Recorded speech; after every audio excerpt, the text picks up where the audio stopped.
एक यहाँ पर पर्चा लिया गया है जिसमें लिखा है सतबुद्धि यज्ञ।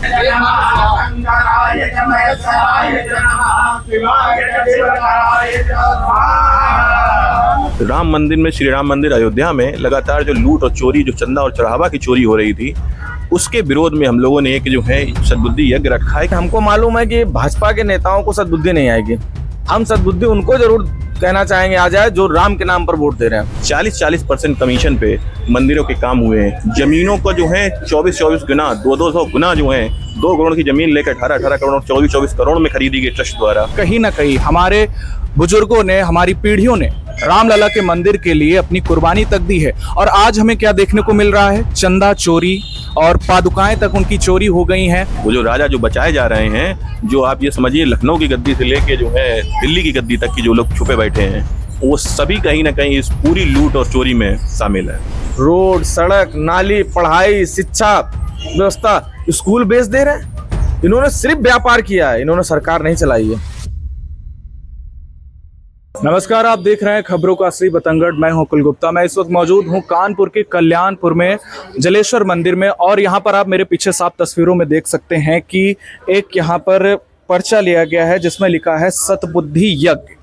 तो आज हमारे साथ सपा के कुछ युवा कार्यकर्ता और यहाँ के जो मंदिर प्रतिष्ठान के पंडित हैं वो लोग मौजूद हैं, तो उनसे हम बात करेंगे और जानेंगे कि यज्ञ कराने का मेन कारण क्या है।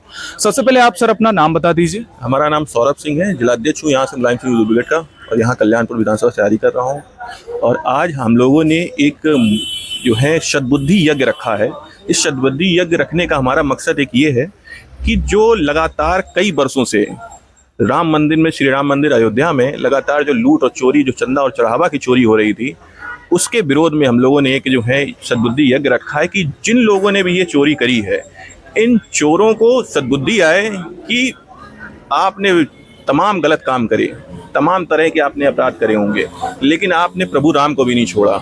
और मैं तो कहूँगा उन सभी लोगों से, उन सत्ता में बैठे लोगों से जिनकी जिम्मेदारी थी, उन लोगों ने भी अपना कहीं ना कहीं कर्तव्य नहीं निभाया। जिस राम के भरोसे आप जो है सरकार और सत्ता में बैठे हुए हैं, आप उस सरकार के साथ बैठ के भी उस श्री राम भगवान की सुरक्षा और व्यवस्थाएं नहीं देख पाए हैं। मंदिर बनाने में से लेके आप ये समझिए, लगातार मैंने कई बार देखा और कई बार सुना, और वहीं के जो ट्रस्ट के लोग थे वही लोग बराबर जो है बयान देते रहे हैं कि 40% कमीशन पे मंदिरों के काम हुए हैं। जमीनों को जो है 24 गुना, 200 गुना जो है, 2 करोड़ की जमीन लेकर 18 करोड़, 24 करोड़ में खरीदी गई ट्रस्ट द्वारा। अच्छा, ये बयान कौन दे रहा था जो आप बता रहे हैं? मंदिर ट्रस्ट के ही लोग थे? कौन? मंदिर ट्रस्ट के जो पूर्व लोग थे, कुछ RSS के भी लोग थे, जो पहले वहाँ पदाधिकारी थे, पदाधिकारी बन के कुछ जो लोग छोड़ चुके हैं, उनके भी बयान आए, कई मीडिया वालों के बयान आए, कई नेताओं के बयान आए, कई तरीके के बयान है लगातार मीडिया में देखा जा रहा है। जैसे कि अभी योगी जी ने कहा कि निष्पक्ष जांच हो रही है, SIT का भी गठन हुआ है, तो आपको क्या लगता है कि SIT का गठन होने के बाद भी उसे एक लिफाफे के अंदर बस रखा गया, रिवील क्यों नहीं किया गया? बिल्कुल यही चीज़ हमने भी अपने जो है प्रश्न पत्र में रखा है। हमारे कुछ प्रश्न हैं, उनमें ये भी प्रश्न है कि अगर SIT बनाई गई थी तो सर्वप्रथम तो ये कि अपने चहेते अधिकारियों को ही उसमें शामिल कर दिया गया, जो कि कहीं ना कहीं सत्ता से जुड़े हुए और बहुत खास लोगों को माना जाता है। वही लोग गए, उन्होंने लोगों ने जांच करी, जांच में ट्रस्ट के लोगों को छोड़ दिया जाता है। ट्रस्ट के बाकी लोगों को, जो अन्य जो पदाधिकारी थे, उन लोगों को जो है आपने अपराधी में उसमें बना दिया। मुकदमा SIT तो बाद में कठिन होनी चाहिए थी, SIT के पहले मुकदमा दर्ज होना चाहिए था। मुकदमा नहीं दर्ज हुआ। मुकदमा जब दर्ज होता है तो उसमें आप देखिए कहीं ना कहीं सिर्फ और सिर्फ जो है छोटे छोटे पदाधिकारियों के नाम रखे, जिसमें जो है मेन चंपत राय का नाम नहीं रखा गया, जहाँ की उन्हीं की सारी व्यवस्थाएं थी, उनके अंदर की व्यवस्थाएं थी तमाम। आप देखिए आरोपों में देखा जा रहा है कि कितने सारा सामान हमने एक पर्चा बना रखा है, और ये हम लोग किस चीज़ का पर्चा? ये एक पर्चा एक मीडिया के द्वारा हम लोगों को जो जानकारी प्राप्त होती, लगातार जानकारी प्राप्त हो रही थी कि एक अनुमानित कहीं ना कहीं जो चीज़ों की चोरी हुई है, ये पर्चा हम सामने रखते हैं और इसमें तमाम तरीके की चीजें नोट करी गई हैं। एक ये सूची है जिसमें राम मंदिर, भगवान मंदिर में क्या क्या चीज चोरी हुई है। देखिए, जैसे कि यहाँ के जो कार्यकर्ता हैं, युवा कार्यकर्ता, उन्होंने बताया कि राम मंदिर की चोरी को लेकर बड़े बड़े दावे किए जा रहे हैं मीडिया रिपोर्ट्स में। हालांकि मीडिया रिपोर्ट्स में अभी क्लियर नहीं है कि कितना पैसा चोरी हुआ है, सबके अपने अपने आंकड़े हैं, वो बात अलग की है। और सबसे बड़ी बात यह है कि आप सभी जानते हैं कि रामलला के मंदिर निर्माण में 500 साल की लड़ाई है, आज की लड़ाई नहीं है। देखा जाए कहीं ना कहीं हमारे बुजुर्गों ने, हमारी पीढ़ियों ने रामलला के मंदिर के लिए अपनी कुर्बानी तक दी है। और आज हमें क्या देखने को मिल रहा है, चंदा चोरी और पादुकाएं तक उनकी चोरी हो गई हैं। कितना कितना रुपया, करोड़ों रुपयों की धांधली हो रही है। और ये देखा ना, एक तरीके से देखा जाए ये चिंता का विषय है। आप ये देखिए, ये लोग कहीं ना कहीं बेईमानी करके, आप ये देखिए चुनाव आयोग की बहुत ज़्यादा, जितना हो सकता है मुझे नहीं लगता कि कभी जो है इस तरीके का चुनाव आयोग रहा होगा। जितनी बेईमानी को कर सकते थे, जिस स्तर पर कर सकते थे, साम दाम दंड भेद सारे तरीके के उन लोगों ने हथकंडे अपना के ये अपनी पावर को, अपनी सत्ता को बचाना चाहते हैं। अगर ये सत्ता से बाहर हो जाएंगे तो ये एक ना एक दिन जरूर जेल में जड़ेंगे। और मैं तो ये कहूँगा कि हो सकता है देश की सरकार, देश का संविधान इन लोगों को सजा ना दे पाए, लेकिन प्रभु श्री राम से ये लोग बचने वाले लोग नहीं है। अच्छा, जैसे कि हमारी उत्तर प्रदेश की सरकार कभी कभी बहुत छोटे से बड़े मुद्दों में प्रेस कॉन्फ्रेंस बैठाल देती है। राम मंदिर में अभी तक क्यों प्रेस कॉन्फ्रेंस नहीं बैठाली गई जिसमें खुलकर चर्चा हो, और एसआईटी जो कराई गई, उसका गठन कराया गया, उस पर चर्चा क्यों नहीं की गई? इसके बारे में क्या कहना चाहेंगे? हम तो सर्वप्रथम तो आपको धन्यवाद देना चाहेंगे कि आपने ऐसे मुद्दे पर ऐसे क्वेश्चन पूछा, क्योंकि ये मुद्दा कोई छोटा मुद्दा नहीं है। इस मुद्दे में कहीं ना कहीं उनके लोग फंसते हुए दिखेंगे। सच्चाई तो ये है कि कहीं ना कहीं जो लोग जो हैं अभी तक, अब तो सिपाही जो कुर्बान हो रहे थे, उनमें जो राजा हैं, कहीं ना कहीं सत्ता में लोग बैठे हुए लोग हैं। वो जो राजा जो बचाए जा रहे हैं, जो आप ये समझिए लखनऊ की गद्दी से लेके जो है दिल्ली की गद्दी तक की जो लोग छुपे बैठे हैं, वो सभी कहीं ना कहीं इस पूरी लूट और चोरी में शामिल है। ये अगर ये सरकार इस बात को नहीं सुनने और समझने को तैयार है तो बहुत जल्दी, ऐसा नहीं क्योंकि बहुत जल्दी चुनाव भी हैं, इस सरकार को खाड़ फेंकने का काम यही समाजवादी लोग और यही प्रभु श्री राम, हमारे भगवान, हमारे आराध्य भगवान यही करेंगे। अच्छा, आपको क्या लगता है कि अभी 2027 का इलेक्शन आने वाला है, देखा जाए राम मंदिर की चोरी का एक बहुत बड़ा एक्सपोज हुआ है, तो उससे सरकार पर क्या प्रभाव पड़ेगा? और पहले अगर मान लो एक्सपोज भी ना होता तो क्या प्रभाव पड़ता? सबसे पहले मैं बताना चाहूँगा, मेरा नाम अभय यादव है, मैं यूथ ब्रिगेड के प्रदेश सचिव हूँ। आज हमने सद्बुद्धि यज्ञ का कार्यक्रम किया है लेकिन हमको मालूम है कि भाजपा के नेताओं को सद्बुद्धि नहीं आएगी। हम सद्बुद्धि उनको जरूर कहना चाहेंगे आ जाए जो राम के नाम पर वोट दे रहे हैं। ये समझ नहीं पा रहे हैं कि ये व्यापारी हैं, ये चोर थे एक समय, ये व्यापारी हैं, ये व्यापार कर रहे हैं। भगवान के नाम पर वोट मांग रहे हैं, भगवान के नाम का मंदिर बना रहे हैं और भगवान राम के मंदिर में दान की हुई जनता की चीज़ों को चुरा ले रहे हैं। ये सिर्फ व्यापार कर रहे हैं। इन्होंने सिर्फ एक चोरी बना रखी है, चाहे वो पेपर चोरी हो, चाहे वो पेट्रोल चोरी हो, चाहे वो सिलेंडर गैसों की चोरी हो। इन्होंने जनता को एक ऐसी चीज बना दी है ना कि ये जो कर रहे हैं हमको मानना पड़ रहा है। ITR खत्म कर दिया, हम पूछ भी नहीं सकते इनसे। इन्होंने जो आदेश कर दिया हम इनको मानेंगे। जहां जहां इनकी सरकार है उनकी हालत देखिए। सबसे पहले ये अच्छे सपने दिखाते हैं और उस गर्क में ले जाकर फेंक दे रहे हैं जनता को कि जनता उफ तक नहीं कर पा रही है कि हम अपनी बात कहीं रख पाएं। और हम चाहते हैं कि 2027 में सद्बुद्धि उन सभी लोगों को आ जाए जो भगवान राम के नाम पर इन गंदे लोगों को वोट कर रहे हैं और इनको वहां पर सत्ता पर बिठा रहे हैं, जो हमारी बात नहीं सुन रहे और ना सुन रहे। इस आंदोलन को हम आज यहाँ यज्ञ कर कर समापन कर रहे हैं, लेकिन ये आपसे वादा दिला रहे हैं कि अगर इनकी सद्बुद्धि नहीं आती है, इनकी चोरी नहीं रुकती है, तो मैं अपने तमाम उन जनता से आग्रह करूँगा कि निवेदन है मेरा कि इस बात पर जरूर आए, सोच कर देखें कि अपने आने वाले भविष्य को, अपने बच्चों को ये कौन सी सरकार दे रहे हैं या कौन सी नीति दे रहे हैं। रोड, सड़क, नाली, पढ़ाई, शिक्षा व्यवस्था, स्कूल बेच दे रहे हैं। इन्होंने सिर्फ व्यापार किया है, इन्होंने सरकार नहीं चलाई है।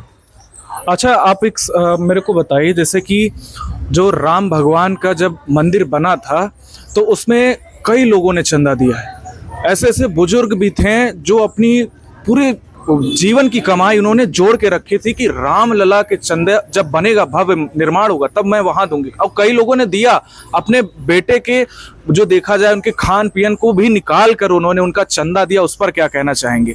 क्योंकि गरीब जो होता है वो बहुत ही उससे चलता है। हिंदुस्तान जो है धर्म को मानने वाला देश है। हम लोग भगवान श्री राम को मानते चले आ रहे हैं और उसी आस्था से जुड़ने पर जब भी कोई पुण्य कार्य होता है या मंदिर का शिलान्यास होता है, मंदिर के कोई भी मंदिर बनाया जाता है, तो हम सभी हिंदू लोग और हिंदुस्तान में रहने वाले प्रत्येक वर्ग के लोग, किसी भी धर्म के लोग, हम लोग आस्था के प्रति ये उसमें चंदा करते हैं और उसमें चाहते हैं भव्य से भव्य मंदिर बने। जिसमें जब ये मंदिर बना और मंदिर बनने के पहले भी भारतीय जनता पार्टी ने इसके नाम पे वोट लिया, भगवान श्री राम के नाम पे, राम मंदिर के नाम पे वोट लिया। जिससे इन्होंने 2017 में उत्तर प्रदेश में सरकार बनाई और 2014 में केंद्र में सरकार बनाई। अच्छा चलिए, वोट की तो बात छोड़िए, अब मुझे ये बताइए, जो एक आदमी अपने जीवन की पूरी पूंजी लगा देता है, रामलला के दरबार में दान तक कर देता है, उसके बारे में थोड़ा सा मुझे ब्रीफ करिए। क्या क्या देखिए, जो पूंजी उसने लगाई उसके हृदय पे कहीं ना कहीं आघात पहुंचा है। उसकी पूंजी गलत जगह यूज हुई। उसने राम मंदिर में बनाने के लिए उसको भव्य रूप से एक विशाल मंदिर बनाने के लिए दिया था, जिसमें आज जो है जो चंदा उसमें चोरी हुआ है वो कहीं ना कहीं एक हिंदू धर्म पे वो आघात है, चोट है, जिससे अब उनका जवाब 2027 में हम लोग देंगे। और ये जनता जान चुकी है कि हम लोगों के चंदे का इस्तेमाल मात्र चोरी के रूप में हुआ है, अपनी अपनी जेबें नेताओं द्वारा भरी गई हैं। अच्छा पंडित जी, मुझे बताइए, जैसे कि राम मंदिर जो सैकड़ों सालों से चला आ रहा, जिसमें ये था कि लोगों ने अपनी कुर्बानी तक दी है उसके लिए, और आज उन्हीं रामलला के दर से उनकी चौखट से जो खजाना चोरी किया जा रहा, पैसा चोरी किया जा रहा, ये कितना निंदनीय है। इस राम मंदिर के लिए बताने की ज़रूरत नहीं कि कितना लोगों ने परिश्रम किया। हमारे कानपुर में ऐसे ऐसे लोग हैं जिन्होंने 40-40, 50-50 वर्षों से अपने पैरों में जूते चप्पल तक नहीं पहनते। ऐसी बहुत सी माताएं हैं, बहुत सी बहनें हैं, बहुत से बुजुर्ग हैं जिनका केवल एक ही ध्येय था कि जीवन में भगवान राम का घर बन जाए और उनको अपने घर में बैठा देख सकें। हमें लगता है, मैंने सोचा है, जब ये सारी बातें सामने आई हैं, इतना सारा मामला सामने आया है, हमें ये लग रहा है कि जितना भी राम मंदिर परिसर के आसपास जितने भी स्कैनर वाले जितने भी फ़ोटो लगे हैं, ये सब अपराध को छुपाने के लिए है। चोरियां बहुत पहले से हो रही हैं, उस पर दृष्टि नहीं पड़ी किसी की। मेरा मानना ये है कि हम लोग बचपन से लेकर आज तक बहुत सारी मूवी देखते हैं, बहुत सारी पिक्चरें देखते हैं और बहुत सारे कथन पढ़ते भी हैं मीडिया के माध्यम से, सोशल मीडिया के माध्यम से, और अखबारों में पढ़ते हैं कि जब कोई बड़ा जखीरा पकड़ना हो पुलिस को या अपराधी को कोई बड़ा जखीरा छुपाना हो तो वो छोटे जखीरों को पकड़ा देते हैं। मतलब अगर हम ये कह सकते हैं कि मादक पदार्थ या शराब की तस्करी कोई व्यक्ति कर रहा हो, उसको 2 ट्रक यदि बाहर निकालने हैं तो वो छोटा सा लोडर एक पकड़ा देता है चौकी में, जिससे 2 ट्रक बाहर निकल जाते हैं। मेरा मानना ये है, मेरी सोच है ये, कि ये छोटे छोटे अपराधों को सामने ला करके बड़े अपराध को छुपा करके लोग निकल जाते हैं, है ना। अब दृष्टि पड़ी है सरकार की, लेकिन सरकार इन अपराधियों को सामने नहीं ला रही है, छुपा रही है। क्या कारण है? कोई दबाव है आरएसएस का, या कोई दबाव है प्रधानमंत्री जी का या और बड़े नेताओं का, कि जिसके कारण ये दबाव, पूरा मामला ही दबा दिया जा रहा है। मेरा नाम अभय दुबे है और मैं राष्ट्रीय अध्यक्ष हूँ ब्राह्मण जागरूकता समिति का, और मैं राष्ट्रीय उपाध्यक्ष हूँ समाजवादी छात्र सभा का। और आज हम लोगों ने ये यहाँ के बहुत पुराने मंदिर है, श्री जलेश्वर मंदिर, जो कि 300 साल पुराना मंदिर है, यहाँ पर आज सद्बुद्धि यज्ञ करने का काम किया है। क्योंकि जो अयोध्या में भगवान श्री राम जी के सारे ज्वेलरी, वहाँ के जो पैसे, ये जो चोरी हुई है, आज वो कहीं ना कहीं ये साबित कर रहा है कि भारतीय जनता पार्टी के मन में चोर था। और उन्होंने अभी तक के जो सारे चुनाव लड़े थे वो भारतीय जनता पार्टी ने श्री राम के नाम पे लड़े थे, और आज श्री राम के मंदिर बनाने के बाद उन्हीं मंदिर से चोरी करके आज वो अपने बड़े बड़े जो है कार्यालय और बड़े बड़े अपने घरों को भरने का काम कर रहे हैं। हमारी जो सरकार है उत्तर प्रदेश की, उससे क्या मांग है? क्योंकि देखिए, योगी जी ने तो कह दिया कि एसआईटी का गठन हुआ है, जो अपराधी हैं उनको कड़ी से कड़ी सजा मिलेगी, लेकिन देखा जाए कहीं ना कहीं जो बड़े बड़े लोग हैं वो अभी भी बाहर हैं, उनके ऊपर कोई एफआईआर तक नहीं हुई, और गए हैं तो वो छोटे छोटे। उन पे क्या कहना चाहेंगे? भैया, सबसे बड़ी बात ये कहेंगे ना कि हम लोग तो, क्योंकि हम ब्राह्मण समाज से हैं, हम लोग तो सिर्फ रो सकते हैं, हम कुछ नहीं कह सकते, इसलिए कि हमारा कहना ना कहना सब बेकार है। हमारी सुनने वाला कौन है इस सरकार में?